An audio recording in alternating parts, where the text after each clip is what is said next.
Hey everyone, I'm Camila, and I want to tell you about my life. I grew up without a lot of money, but my husband Jackson had a totally different childhood. His family was rich, and he even started his own successful business. I have a good job too, but I still feel connected to my middle-class background. The only problem is my mother-in-law Addison. Dealing with Addison was like trying to navigate through a storm. But Jackson's dad, Grayson, was great. Addison, though, enjoyed putting me down and making me feel small about my family's money situation. She criticized us in private and even in public. Jackson always had my back, but Addison's insults never stopped. It got so bad that I thought about leaving Jackson because I didn't want to deal with his family anymore. But Jackson's love and support kept me going. He was amazing, unlike his mom. With time, I got better at handling Addison's behavior. So when she showed up with a flashy wedding dress right after we booked the venue, it didn't surprise me. She proudly showed off the dress, asking us what we thought. Isn't it amazing? It's from that fancy bridal shop you guys couldn't afford with your wedding budget, she said, not hiding her dislike. When I mentioned that her dress was too fancy for the occasion, she glared at me, clearly upset. I felt really uncomfortable then, not knowing how to handle her extravagant behavior, especially since Jackson and I were planning a simple wedding with just 60 guests to save money.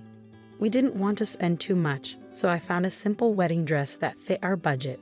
But Addison's dress was way too flashy. It was so extravagant that it would definitely steal the spotlight from me at my own wedding. It was obvious she picked it on purpose, knowing it would make a big statement. When I gently suggested she wear something else, Addison got really mad. How dare you tell me what to wear? I spent $125,000 on this dress. Do you really think I'd waste that money? I'm wearing it, no questions asked. Jackson tried to step in, saying, Mom, listen to Camila. That dress isn't right for our small wedding. Please pick something more suitable. But Addison wouldn't change her mind. No way, Jackson. I love this dress. I'm not settling for some random dress like your wife. I have my own standards. It's my big day too as the mother of the groom, she insisted, ignoring how ridiculous she sounded. Jackson, surprised, argued back, Addison, it's not your big day. Stop trying to steal all the attention. You're not wearing that dress to our wedding. The argument got intense quickly. Addison refused to give up on the dress, leading to a heated exchange between her, Jackson, and Grayson. The tension got so bad that we had to leave early without resolving the issue. Jackson was frustrated, saying, I can't believe my mom would do this. She's being unreasonable. Maybe she shouldn't even come to the wedding. But kicking Addison out of the wedding could make things worse. If we disinvite her, she might make an even bigger scene. She doesn't keep promises, and she does whatever she wants. We need to think of a smarter solution, I suggested, thinking about what might happen if we excluded her from such an important day. Jackson was frustrated too, admitting how badly his mother had treated my family and me over the years. I'm tired of her insults and disrespect. It has to stop. She can't ruin our wedding. So we agreed. We needed a plan that would keep Addison from causing trouble without making her suspicious or angry. As time passed, Addison stuck to her decision, leaving us to plan carefully to keep our wedding focused on our love, not her showing off. We all agreed that we needed a smart plan to handle the situation. So Jackson, Grayson, and I got together to figure it out. We were tired of her disruptions and all wanted to make sure she didn't take over our wedding. After talking it through, we came up with a plan and quietly started putting it into action, making sure Addison didn't catch on.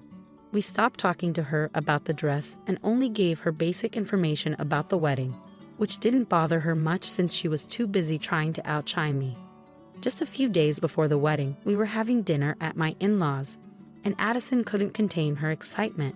I can't wait for your wedding, Jackson. I've been thinking about it for so long. My dress and jewelry are all ready to shine. It's going to be such a special day, she said, clearly thrilled, though it was obvious she was most excited about showing herself off. It will be special, especially because I'll be marrying Camila. Jackson responded subtly, trying to bring the focus back to us, the real reason for the celebration. But Addison quickly made it about herself again. Sure, Camila will look nice, but next to me in my expensive dress, I doubt it. I spent a lot to make sure I stand out. Hearing this, I couldn't help but admire Addison's boldness, insisting she was better and planning to steal the spotlight from the bride on her big day. Jackson complimented Addison's dress to keep things calm. while I silently appreciated his support, squeezing his hand under the table. Grayson, always the wise and calming presence, played a crucial role in our plan. He gently teased Addison, pointing out how strange it was for her to make such big plans for a wedding that wasn't hers. "Addison, you're really going all out for a wedding that's not even yours. Shouldn't we focus on the couple getting married?" His remarks subtly reminded everyone of the real reason for the celebration, steering the conversation away from Addison's self-centered plans without causing more trouble. This clever move was an important part of our strategy to handle the situation gracefully, making sure the wedding stayed a happy occasion for us and our guests, not just a platform for Addison's ego. As the wedding drew near, Addison insisted on having only the best makeup artist for herself. "For my son's big day, I need top-notch treatment. After all, I'm the mother of the groom," she declared. She was determined not to mingle with guests she felt were beneath her, especially while wearing her expensive jewelry, fearing it might get stolen by those unfamiliar with such luxury. Grayson had a clever idea. "Why not get ready at home? It's safer and more comfortable, especially with all your plans," he suggested.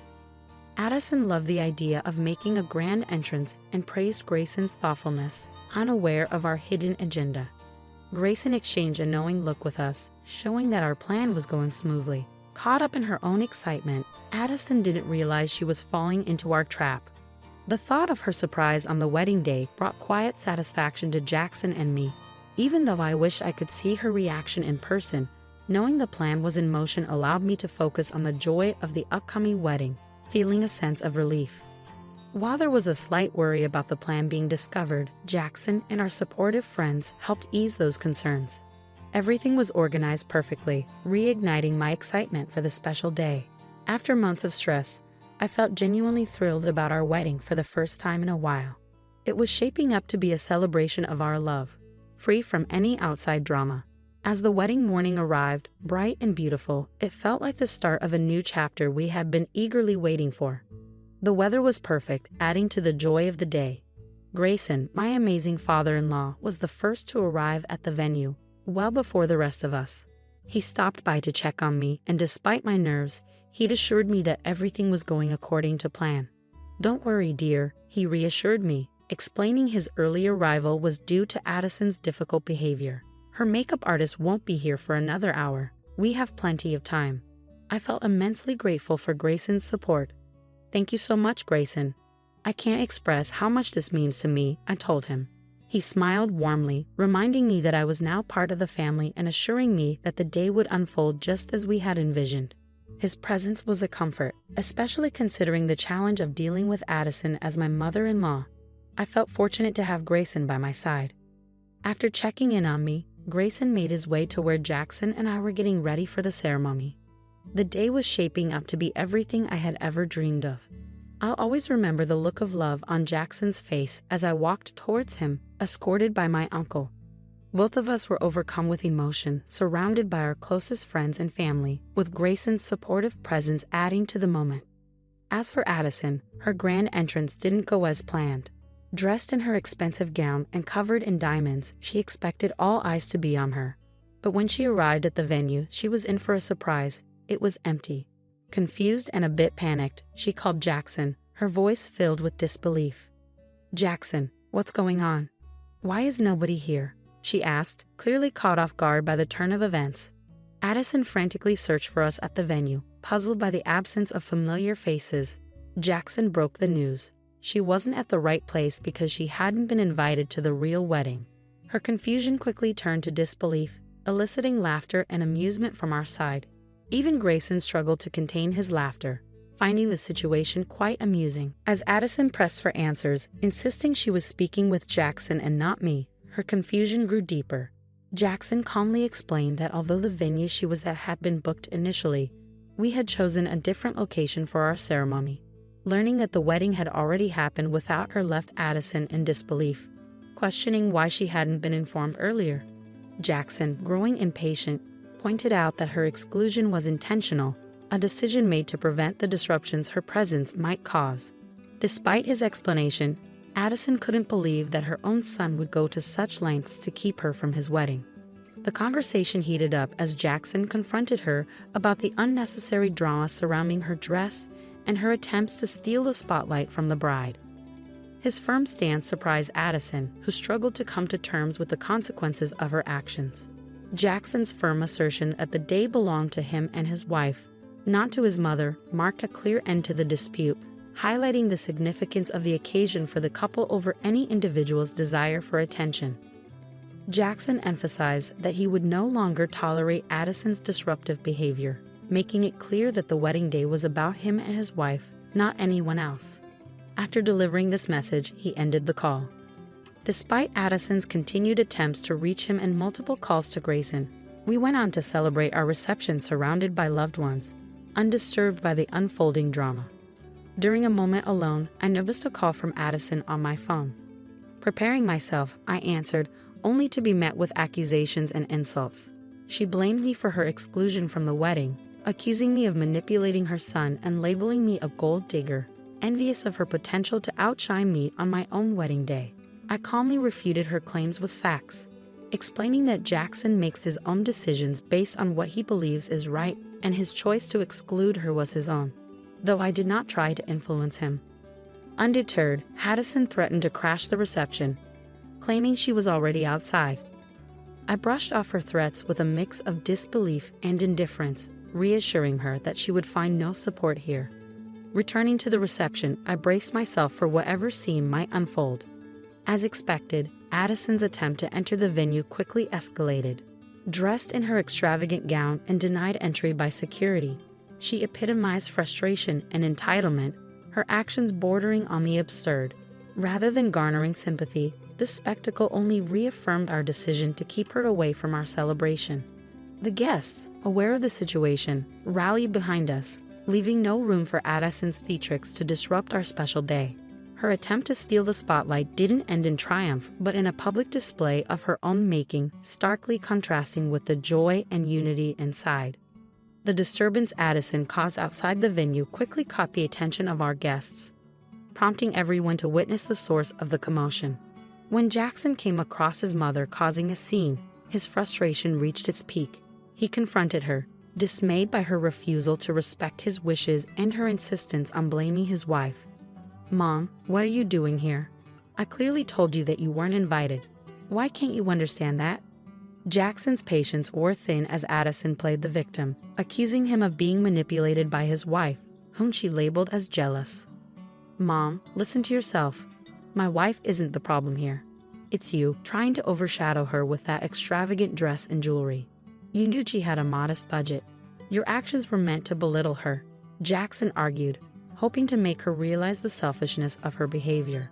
Addison, seeking support, turned to Grayson, hoping he would defend her actions. But Grayson, equally shocked by her behavior, stood by Jackson. "That dress isn't just any dress, Addison. It's practically a wedding gown. How can you not see how inappropriate your actions are? Look around, no one agrees with you," Grayson pointed out, his disappointment clear. Addison's attempt to justify her choice by insulting Camila's family and guests only made the situation worse. "They don't get it because they're from a different background," she argued, clinging to her misguided beliefs about maintaining her supposed class. But Grayson had had enough. "That's it, Addison. I won't let you insult my daughter-in-law and her family any longer. You've crossed the line this time," he declared, standing firm against her unfounded accusations and sense of entitlement. The conflict highlighted the sharp contrast between Addison's self-centeredness and the united front presented by Jackson, Grayson, and the supportive guests. Her attempt to crash the wedding, instead of gaining sympathy, only reinforced her isolation and confirmed the wisdom of excluding her from the ceremony. Grayson's firm defense of my family was a powerful moment for me, showing the depth of support and love I had found within Jackson's family, despite Addison's disruptive presence. This act of solidarity, affirming me as part of the family, was deeply touching, bringing me close to tears. It strengthened my belief that choosing to align my life with Jackson and his family, separate from Addison, was one of the best decisions I had ever made. Shocked and angry at Grayson's rebuke, Addison couldn't understand how her husband could speak against her, especially to defend what she saw as outsiders. She held tight to her beliefs of being superior, criticizing the wedding and our union.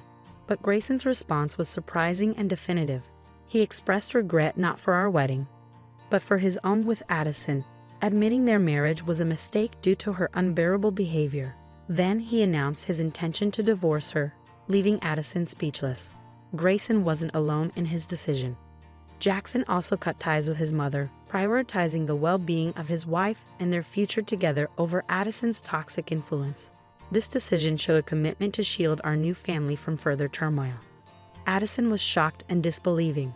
Her reliance on Grayson and Jackson for financial support had been a pillar of her extravagant lifestyle.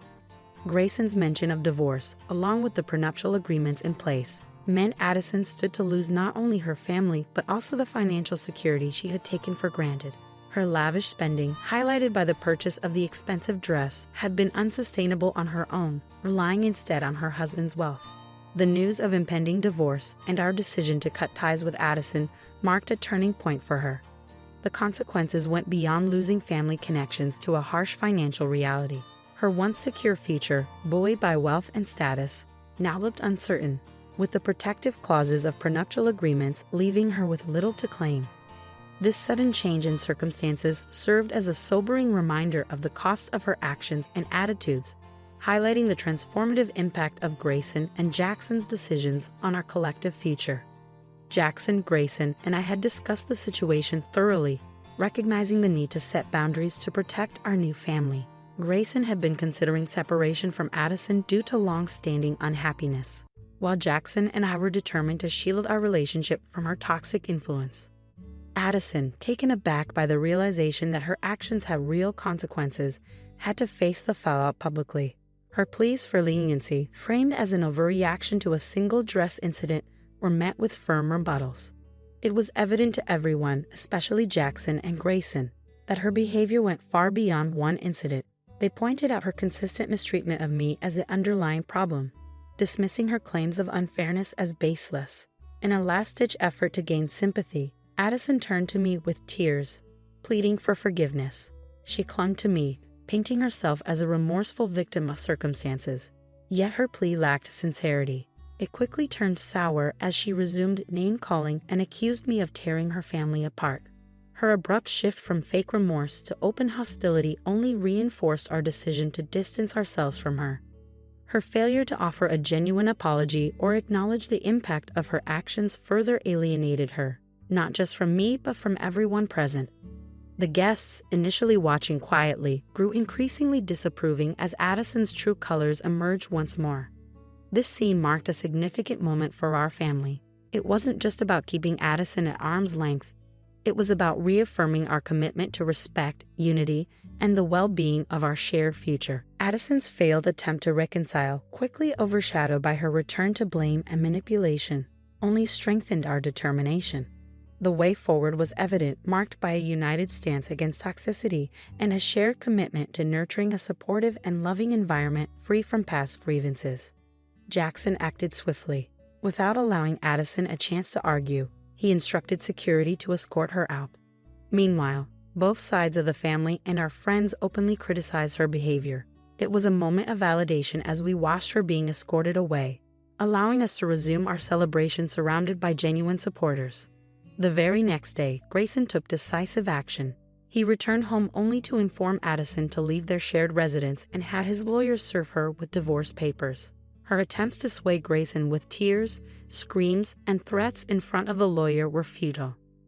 When she attempted to approach us, seeking an ally or a way to disrupt our peace, we made a conscious choice not to engage, safeguarding our new life together from her drama. Our phones and social media became Addison-free zones, eliminating any avenue for her to reach out. As for Addison's outcome, it was swift and fair. The divorce left her in financial hardship, her attempts at manipulation proving futile. Her pleas for help went unanswered, forcing her to face the consequences of her actions alone. Eventually, she returned to her hometown, hoping to rebuild her life and reputation, seeking employment and a fresh start. These developments brought us profound relief and closure. With Addison's turbulent influence no longer present, our lives thrived. We hope she finds a path forward that keeps her away from us, allowing us to move on from this chapter without further discord. I was very sick before, almost died, but I got better and felt like I got a second chance at life. Now, I want to start fresh, but I don't want to take care of an old lady. I helped my husband recover from being sick by donating something, but he never said thank you. Instead, he gave me a card for a divorce lawyer. It didn't really surprise me because he's been going out a lot since he got better. Now I'm the one who's sick. They say I have stomach cancer, but it's not too bad yet. I need surgery and chemotherapy. I'm really scared, and I can't believe my husband is leaving me like this. All the love and trust I had for him are gone. The toughest part is that he's the only dad our daughter Kate knows. I feel bad for her, but I'm too tired to fix things with him because I have to focus on fighting this disease. A month later, my husband called me a lot, being really aggressive, but I didn't answer. Then he surprised me by coming to my hospital room and telling me something shocking. My name is Christy Young, and I'm a 29-year-old housewife. I've been married to Mike, who's a bit older than me, for 5 years. We have a cute 5-year-old daughter named Kate. I used to work full-time even after we got married, but I quit my job when I took a break to have Kate. I wanted to take it easy and raise her, but because of money problems, I had to start working again when Kate could go to daycare.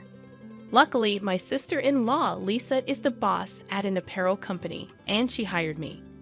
Even though I'm family, I wasn't treated specially at work. The atmosphere was nice, and there were other moms, so it was easy to talk about taking care of kids and taking time off for sudden illnesses. I'm really thankful I got a job in such a good place. But it was really hard to manage work, taking care of the house, and looking after Kate. In the morning, I made breakfast and lunch for my husband, sent him off to work, took Kate to daycare, and then went to my job. After work, I picked up Kate, went shopping, did chores at home, bathed Kate, and made dinner. After I finished making food for Kate, my husband came home, so I cooked dinner for him. Even though my days were busy, my husband didn't help much with house chores or taking care of Kate.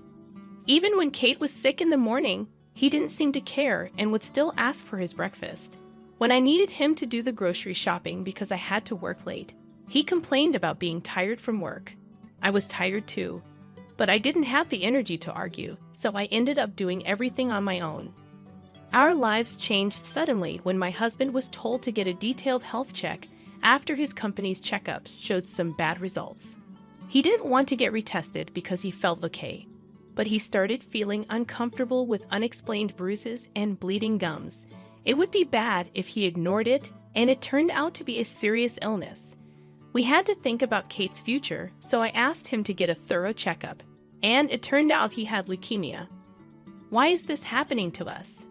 He was surprised to hear a disease name he knew. But nowadays, leukemia is not a hopeless condition. Many people get better with treatments like chemotherapy and bone marrow transplants. I decided to support my husband, who was feeling really down, and stay with him during the treatment. He took a break from work and went to the hospital right away. Meanwhile, I had to handle my job, take care of the house, look after Kate, and support my husband's treatment. I got worn out before he did. The stress from being in the hospital made him angry at me even more than before. And that was one of the reasons.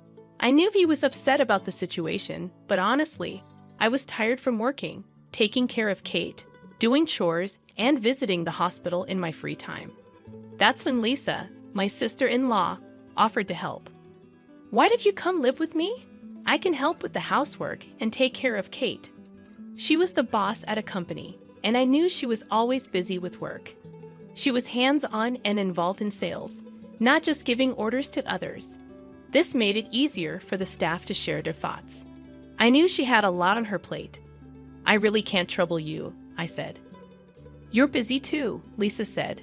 "If you get too tired, Kate will suffer the most, right? I'll help Mike as much as I can." "You should lean on those who can help you now," Lisa said firmly, and I couldn't stop my tears.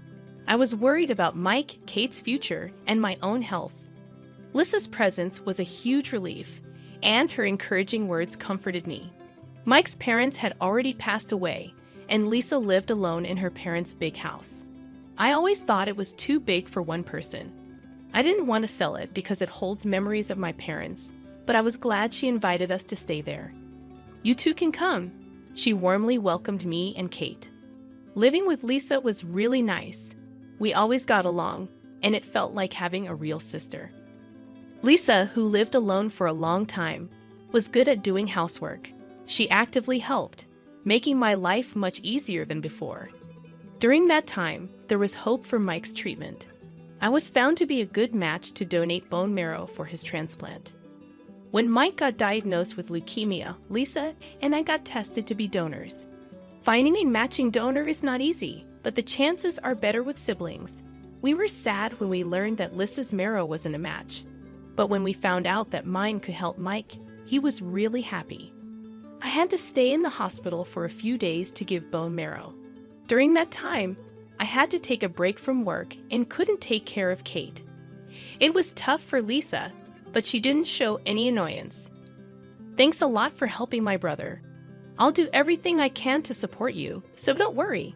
Just take care of yourself now. Lisa encouraged me. I went through surgery to extract bone marrow for my husband. After the surgery, Mike had to stay in a special room to avoid infections and rest. I left the hospital a few days later, and thanks to Lisa's kindness, I took a few more days off work before going back. The stem cells transplanted into Mike seemed to be working well. After a few weeks, he moved to a regular hospital room. When I brought our daughter Kate to visit Mike, there was a nurse in the room. Mike was happy to see Kate after a long time. Mr. Young is getting better. He's still young and strong, so if he keeps improving, he might go back to work soon. Thank you very much, as always, the nurse said with a smile and left. Mike's condition got better, and he was able to leave the hospital a few months later. He still needed to rest at home, but the four of us, including Lisa, started living together in my in-laws' house. I had to stay in the hospital for a few days to give bone marrow. During that time, I had to take a break from work and couldn't take care of Kate. It was tough for Lisa, but she didn't show any annoyance. Thanks a lot for helping my brother. I'll do everything I can to support you, so don't worry. Just take care of yourself now. Lisa encouraged me. I went through surgery to extract bone marrow for my husband. After the surgery, Mike had to stay in a special room to avoid infections and rest. I left the hospital a few days later, and thanks to Lisa's kindness, I took a few more days off work before going back. The stem cells transplanted into Mike seemed to be working well. After a few weeks, he moved to a regular hospital room. When I brought our daughter Kate to visit Mike, there was a nurse in the room. Mike was happy to see Kate after a long time. Mr. Young is getting better. He's still young and strong, so if he keeps improving, he might go back to work soon. Thank you very much, as always, the nurse said with a smile and left. Mike's condition got better, and he was able to leave the hospital a few months later. He still needed to rest at home, but the four of us, including Lisa, started living together in my in-laws' house. Maybe because I pushed myself too hard, my health started getting worse.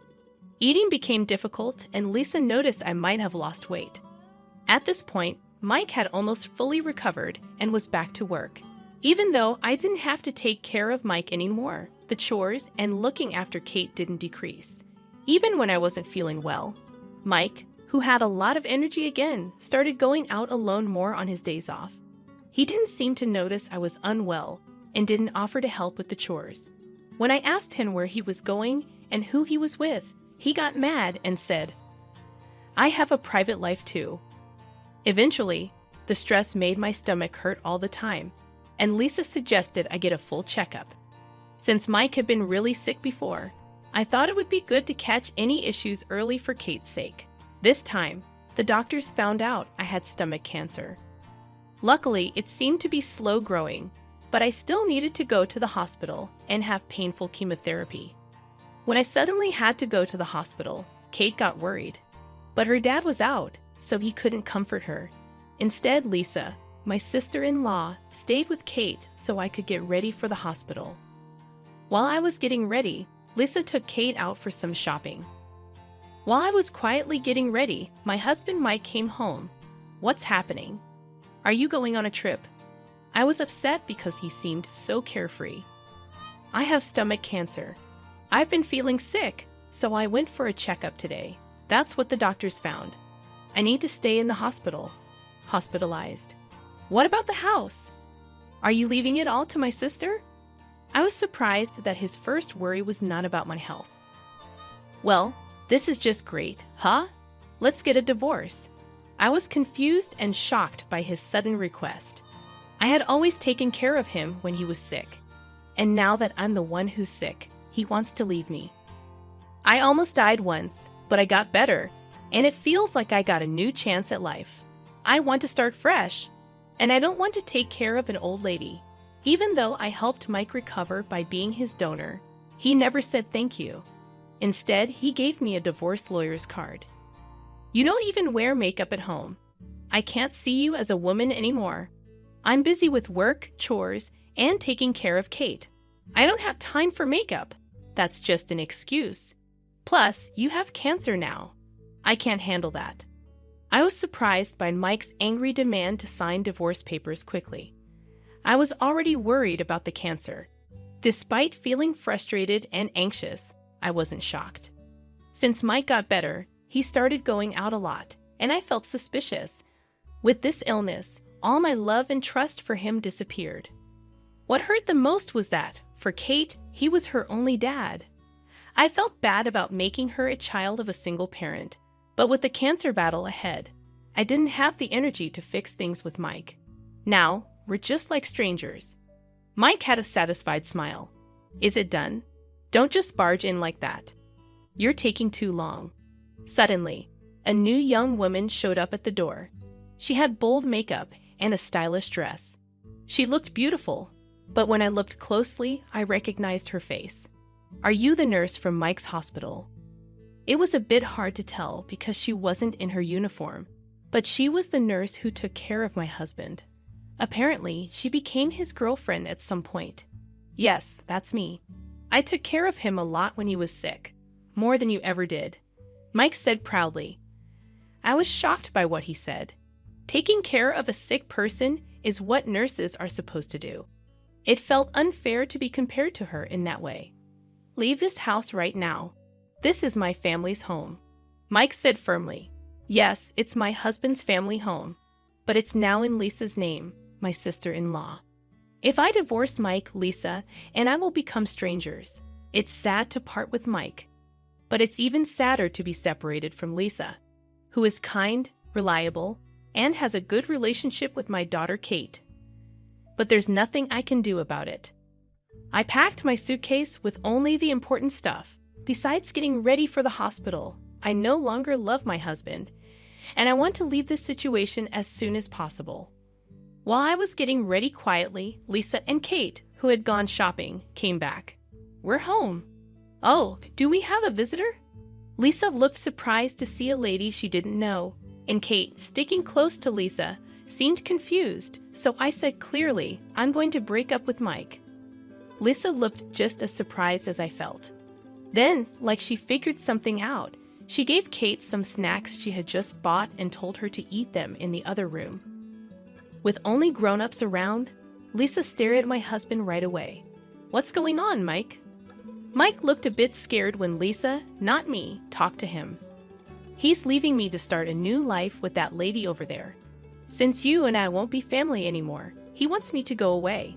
Lisa couldn't believe what I said. Christy is having a hard time and you? How selfish can you be? You're the one who should leave. Never show your face to me again. Lisa scolded Mike, who snorted and left the house. The lady looked down at me, smirked, and followed Mike. After they left, Lisa looked at me with a sorry expression. I felt bad for making her, who did nothing wrong, feel like that. Please don't be upset. You've helped me so much, Lisa, and I can't thank you enough. I felt a bit better knowing Lisa had firmly cut ties with Mike. Even if you break up with Mike, I'll always be on your side, Christy. We left the house we lived in before Mike got sick. Since Lisa told Mike to leave, he had no place to go, but he probably planned to live with that lady. Even with insurance and help, Mike might not have much money left after his serious illness. Well, it's not my concern anymore since we'll be strangers. Even though we weren't married anymore, Lisa was still helping me. I needed to go to the hospital, and I thought about leaving Kate with my parents, but I didn't know what to do about transferring her to a new kindergarten. When Lisa said, "I'll take care of her," I know Kate will be worried without her mom, and changing schools will make her even more worried. My job is stable right now. I decided to trust her. About a month after I was in the hospital, my phone rang. It was my ex-husband, Mike, and of course, I didn't answer. Even though I ignored it many times, Mike kept calling. When I told Lisa, who came to see me, she said she also got calls and ignored them. But he apparently showed up at her in-laws' house. He insisted on seeing me, but she sent him away, saying it was impossible since I was in the hospital. Don't pay attention if he says anything. It's too late for him to realize your worth now. Lisa's words made me feel stronger. After Lisa left, saying she's going home for today, Mike showed up in my hospital room. "Why are you here?" I didn't tell Mike which hospital I was in. He didn't even ask. "I went to my parents' house today. I saw my sister leaving with flowers, so I thought she might be visiting you." Apparently, he followed Lisa. Mike's persistence was scary, and I was confused about what he wanted. Then he hugged me. My illness came back. It turned out Mike's leukemia had returned. Even though remission is possible with a bone marrow transplant, it doesn't guarantee there won't be a recurrence. So, can you be a donor again? I was surprised by his bold request. I was fighting a serious illness, cancer, and my ex-husband, who left me, came back as soon as he got sick again. It felt too convenient. "I don't care. Isn't it your fault?" "What do you mean? Didn't you have someone who supported you more than I did?" Mike looked regretful when he heard me. His girlfriend broke up with him as soon as she found out about his illness. She said she could handle work, but not take care of a sick person in her personal life. "You're the only one I can rely on now." Mike begged for my help, but I told him firmly I really don't want to. "Are you going to leave me again when I'm sick? You were the one who left me first, right?" Mike didn't know what to say to my response. "And I'm talking to a lawyer about you." "A lawyer?" "Oh, right. Child support for Kate. I'll make sure you pay. But I'm sick too." Our argument continued, and a doctor noticed the commotion and came into the room. The doctor stopped Mike, who was trying to grab me, and took him away. Mike was later handed over to the police. After being questioned, a restraining order was issued against him. Lisa came back to my room after hearing the commotion. After learning the details, she was disgusted by Mike's selfishness. I asked Lisa to testify, and after talking to my lawyer, I decided to claim compensation from Mike and his girlfriend. Mike was very hesitant, but his girlfriend agreed to pay immediately, like a severance payment. Since then, I've been slowly getting better. Lisa has been supporting me a lot, and even though Kate is still young, she's been cheering me on without being selfish. The cancer was taken out successfully, and there's no sign it spread. On the other side, Mike is still looking for a donor and seems scared every day. He managed to pay me the compensation by using up his savings, but it looks like he won't be able to afford child support for Kate. Because he can't pay child support, he's not allowed to visit, so he seems to be dealing with his illness by himself. I still have a good relationship with Lisa. After leaving the hospital, I thought I shouldn't bother her anymore, and I was thinking of moving out with Kate. But she got mad at me, saying I shouldn't think about unnecessary things. After recovering from being sick, she told me to spend freely until I saved enough money. I took advantage of her kindness and lived with her for a while, with the three of us. Since Kate really likes Lisa, we eventually decided to rent an apartment nearby. Even after saving enough money, we go back and forth between each other's houses. And now we have a relationship like best friends. I went through a tough breakup with Mike and got sick. But there are still people like Lisa who have been there for me all along. I might make Kate feel lonely, but I hope she grows up to be a strong, kind, and fair woman like Lisa. And I want us to continue getting along well in the future. Emily saw it. You know, you were at a restaurant bar planning a trip with another woman. Oh, I see. And so what? Even when caught cheating, my husband Donald wouldn't drop his defiant attitude. In a moment, what we had built over 15 years crumbled away. In this day and age, I was a full-time homemaker, living with his parents just like every other year. I had given up the job I loved at a publishing company where I felt fulfilled, and now I spent half of the week accompanying my parents to the hospital and adjusting meals according to everyone's schedule. I was living a life much like a housemaid. After getting married, I had no time for myself. The only place I could relax was in our bedroom, even in this spacious house. Despite all this, I had chosen this life because I wanted to be with my husband. The option of leaving never crossed my mind, so when my adulterous husband said, "We can get a divorce, you know," I was at a loss for words, feeling more amazed than angry. This is the story of me, Sophie Johnson, turning 40 this year, leaving my husband Donald after 15 years of marriage, and starting my life from scratch. It all began 2 months ago on the 25th. That day was payday for Donald, who worked at an electronics manufacturer. Usually, his salary would be deposited into our joint account. I would use that money to pay our monthly bills and give him an allowance in the evening. However, 2 months ago, his salary wasn't deposited into our joint account. I thought there must have been some technical glitch, so when he got home in the evening, I asked him about it. "What do you mean you changed the deposit account without saying anything to me?" He had switched the account to his personal one. "But what about our payments? These bills are due on the 27th. I couldn't keep up with a sudden change and just thought of immediate concern. "Just let me know how much you need, and I'll transfer that amount into the joint account," he said, taking off his suit with his back turned to me. He wouldn't even look me in the eyes. "So why did you change it?" I couldn't think of any reason. In the 15 years we'd been together, we had never changed the account. We were saving in our joint account, so it wouldn't be a problem if his transfer was late. It's not that our bills would fall behind. Maybe I didn't need to press the issue, but I couldn't help wondering, why didn't he trust me with our finances? Did I do something wrong? I didn't remember overspending, but I thought maybe I had unknowingly upset him. If so, I needed to apologize. That's what I thought when I asked him. But it seems like he thought I was blaming him. He threw his freshly removed shirt onto the couch and glared at me. "It's my hard-earned money, isn't it?" "Yes, it is. But why do I need your permission to use it?" What? I couldn't understand any of his words. I'd been giving him a $500 allowance every month, but that was just a temporary arrangement. If his expenses piled up, I would give him more. I asked him what he spent his money on, but I'd never refused to give him more when he needed it. As a stay-at-home wife, there have been times when I asked if I could buy something I wanted, but the reverse never happened. "I don't need dinner today." "What?" "But I already prepared." "Never mind, I'll eat out." He got bent out of shape, grabbed his car keys, and went out again. He seemed strange. For the past 15 years, we've never had issues over money. But suddenly, he starts saying it's his money, while cleaning up the food I had prepared. I was upset at my husband's selfish actions. I was frustrated that despite having food at home, he chose to eat out anyway because now he was in charge of the finances. From that moment, he began eating out every night and coming home late at night after I fell asleep. Also, the number of days he told me he was staying at work overnight increased. The fight had completely escalated. Even when we were together, we didn't talk more than necessary.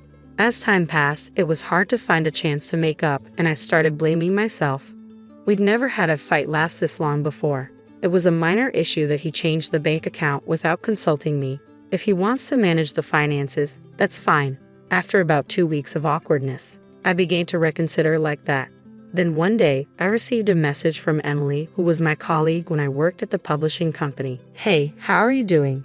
How about lunch soon?" Emily's message was a welcome surprise.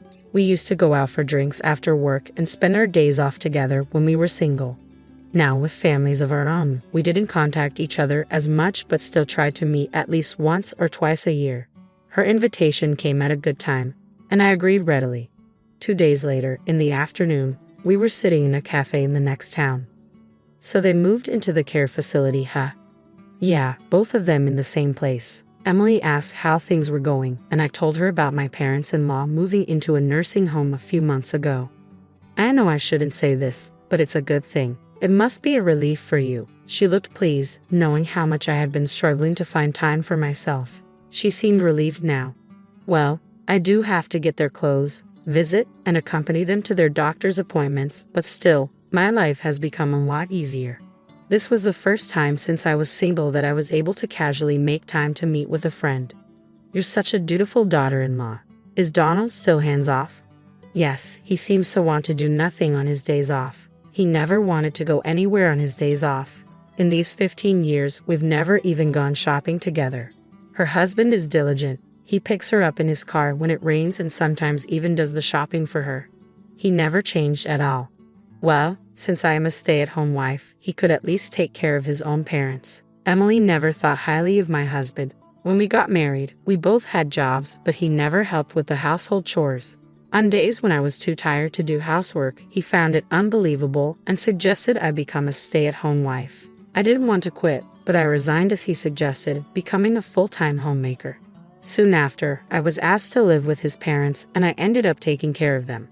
The reason I couldn't talk back to my husband was because of the significant difference in our incomes. He is 8 years older than me, already held a position at his company, and his income was more than double mine. Can you earn as much as I do? If you can, I wouldn't mind quitting. He'd say things like that, leaving me speechless. I had discussed my true desire of not wanting to quit my job with Emily, even crying on the phone, overwhelmed by having no time for myself. I understand why she holds a negative view of him. It's because of my venting. After a while, the warm vegetable salad we ordered arrived. As she served it on smaller plates, she spoke again.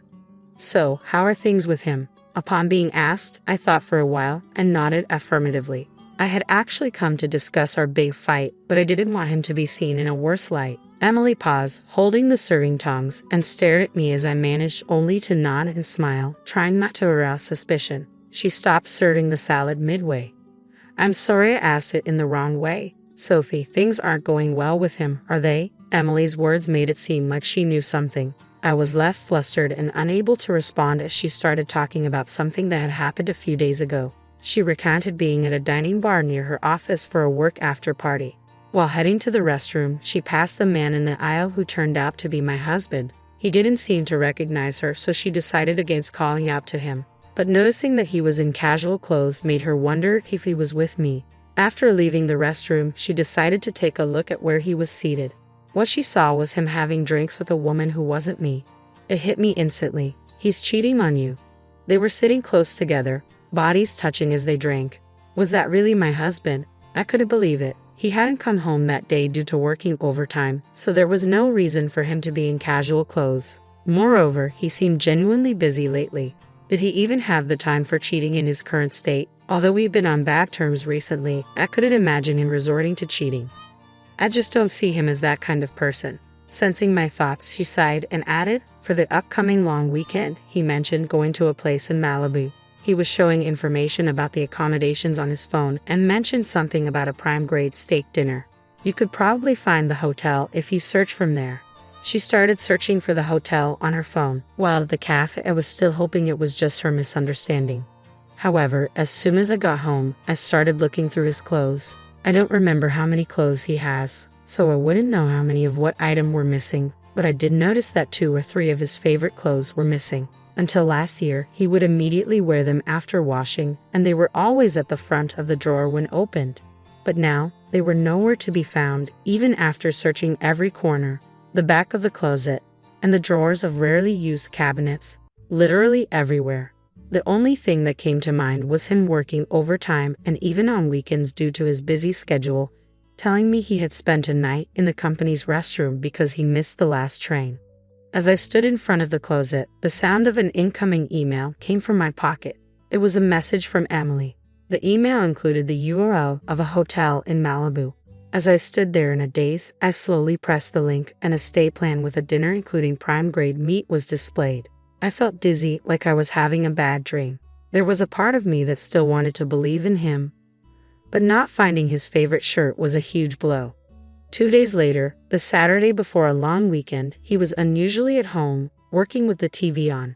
I placed a cup of coffee near his computer and casually asked, I haven't seen you wearing your favorite t-shirt this year. Even though he hadn't taken his eyes off the display when I put down his drink, at this question, the sound of him typing on the keyboard suddenly stopped.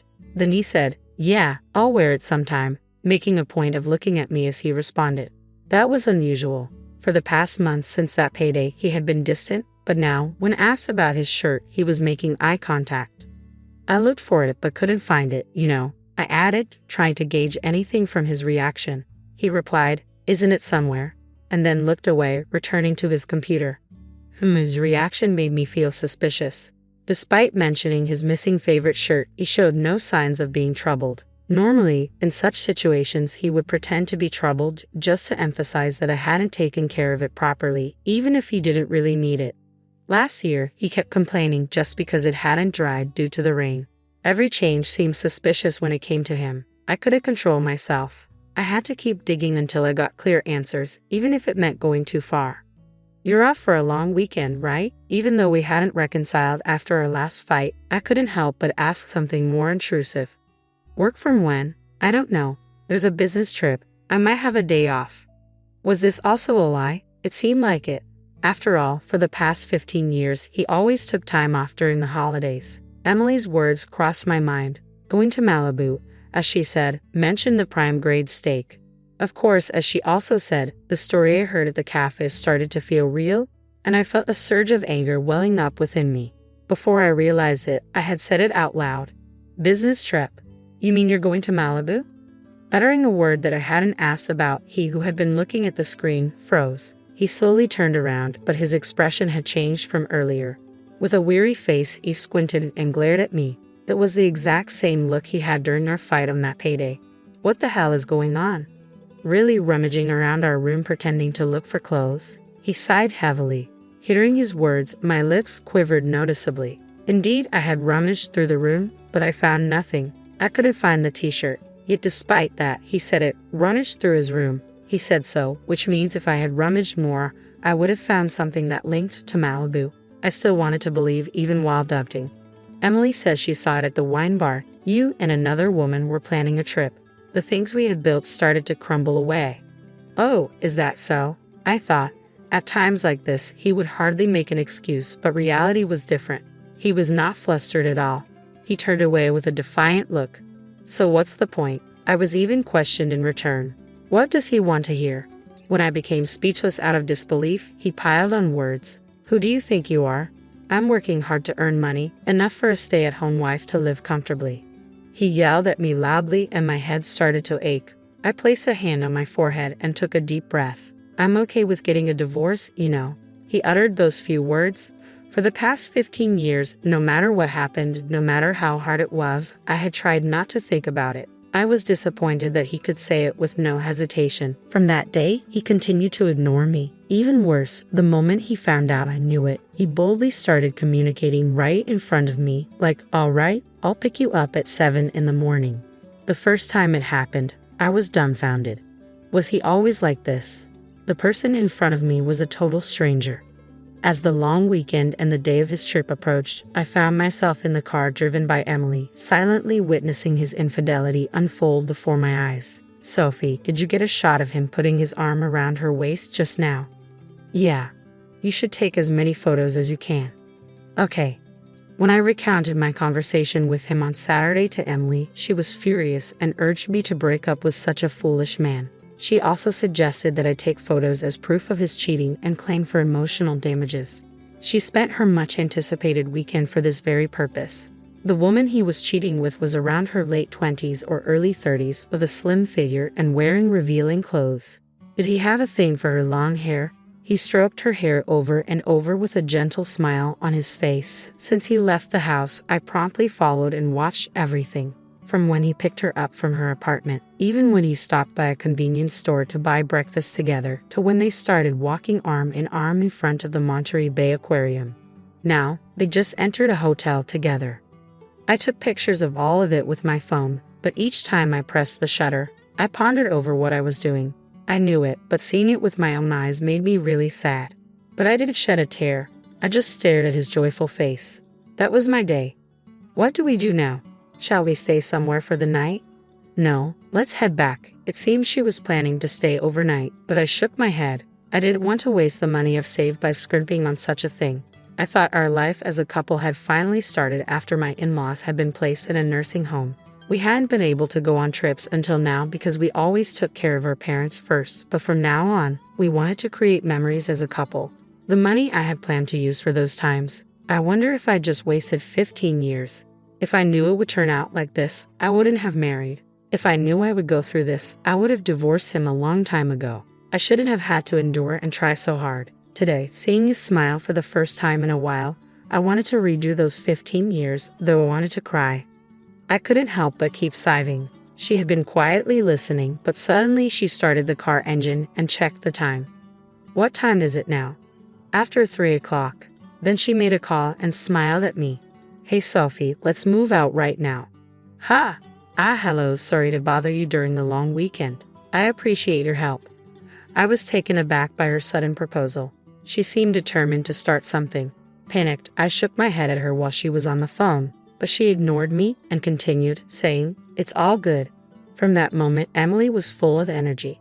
While driving, she used her car's navigation system to call various places and gather people to come to my house. About 3 hours later, we actually arrived home in the evening, about 2 hours after that, but within just 1 hour, all my belongings in the house were packed into cardboard boxes. It was truly unbelievable. I didn't want to talk about work since you didn't want to quit, Sophie, but I've transferred from a fashion magazine and now I'm the editor-in-chief of a local magazine. In the car, she made various calls to the moving company, real estate agency, and even to a lawyer who knows Donald. She expertly adjusted the schedule so that the Certus people's visiting times did not clash. I followed her instructions meticulously. Minute by minute, I packed only my valuables into a box, leaving the rest to be handled by the movers. The real estate agent introduced me to a house that could be moved into within a few days. Meanwhile, my belongings were sent to her house, and I ended up staying with her for a few days. After the truck packed with my things left, I was visited by a lawyer who provided advice on claiming alimony after divorce, guiding me towards the least burdensome method. I was amazed at how much could be accomplished in just a few hours. I knew she was a very proactive person from our time working together, but her efficiency was truly remarkable. However, as I looked around the now half-empty room, anxiety slowly began to creep in.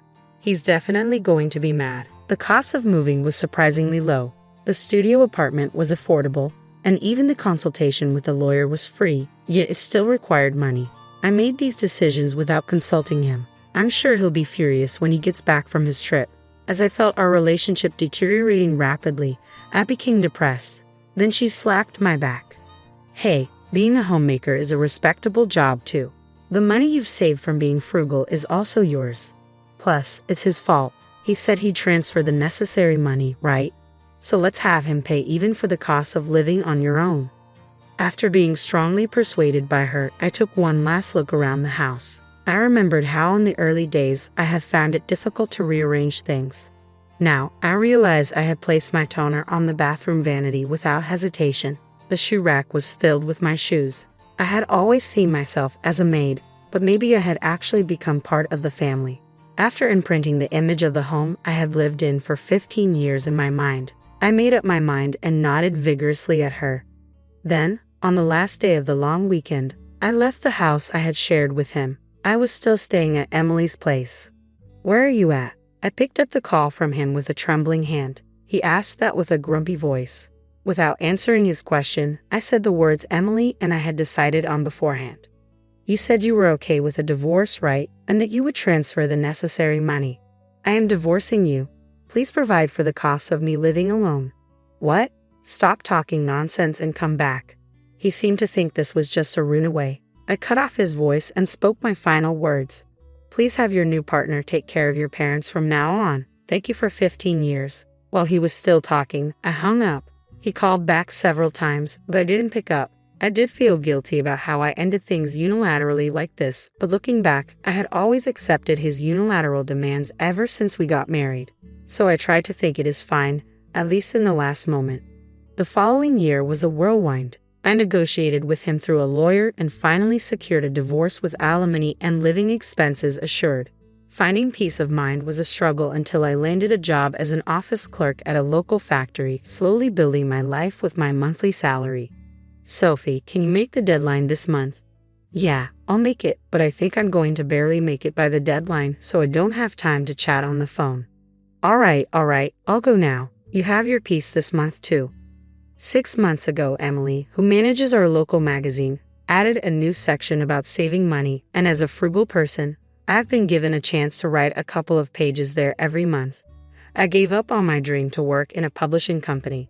Her arrangements mean a lot to me. Now I'm a writer, but I have 15 years of experience in budgeting as a homemaker, and I want to share my experiences wholeheartedly. I was able to make a fresh start. Then an unexpected call came in. It's good to hear your voice. Sounds well. Mother-in-law. My mother-in-law called me from her nursing home. I had said my goodbyes to her before my divorce, but in that time, I couldn't talk with her well. I hadn't contacted her since the last time, so I was surprised that she called. After talking about my father-in-law's advanced dementia, she updated me on my ex-husband's situation. What? He broke up? Yes, that's the case. He's foolish, isn't he? Between us, he was dumped before the divorce was finalized. I see. Seems like his relationship with that woman has already ended. Well, that's expected, isn't it? Any young girl would run if she had to deal with taking care of seniors. So who is at the home now? Donald. He ended up leaving his big corporate job, but he's trying with his complaints. He's such a fool. He was able to work because of his wife supporting him behind. He still doesn't talk about his own infidelity. Sophie, breaking up with him was the right thing to do. My ex-husband hasn't changed, but it seems like he's struggling a bit. I found myself a bit relieved by hearing that. My usually stern mother-in-law chuckled and said, Sophie, thank you. I was planning to ask you to try again with him when I called, but your voice sounds so lively, so I decided not to ask. In the roughly 15 years we lived together, I'd never had such a long conversation like this with my mother-in-law. Our relationship wasn't bad, but it wasn't good either. I listened to her voice. I assumed this would be the last time I'd hear from her, and I savored every word. It turned out for the best, she said so sadly, and my tears welled up. It's been a year since my divorce. Everything has been going well, and I've managed to make a fresh start. However, I've always felt a lingering sense of regret. It's because I felt that I had wasted 15 years of my life. But then, with this phone call, my mother-in-law said it, thank you, and that she had planned to ask me to try again with her son. There's no chance of getting back together with my ex-husband, but hearing that from his mother made me genuinely happy. It felt like a validation of what I had done for those 15 years. I will never forget this phone call from her. Those 15 years were not wasted because